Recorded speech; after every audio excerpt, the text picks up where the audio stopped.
سلام علیکم و رحمت الله. دوستای عزیز، خواستم یک معلومات کوتاه مختصر در مورد نوعیت اجرای ویزی درمانی براتون معلومات بدم.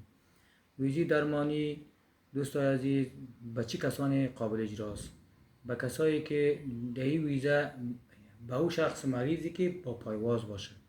یک نفر پایواز باید همراهشان باشه با مریض، قابل اجرا است. و مدت اجرای ویزا چقدر روز در بر میگیره؟ یک تا سوال میکنه. از 30 روز گرفته الا 90 روز، یعنی 3 ماه در بر میگیره.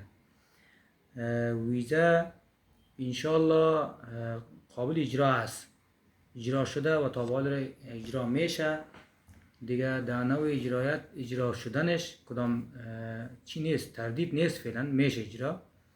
ویزا میته و چی چیز باید داشته باشین؟ پاسپورت، تذکره، عکس، کارت تولد، کسایی که زیر سن هستن یا زیر سن 30 هستن، از 30 پایین هستن. استیتمنت بانکی بسیار مهم است.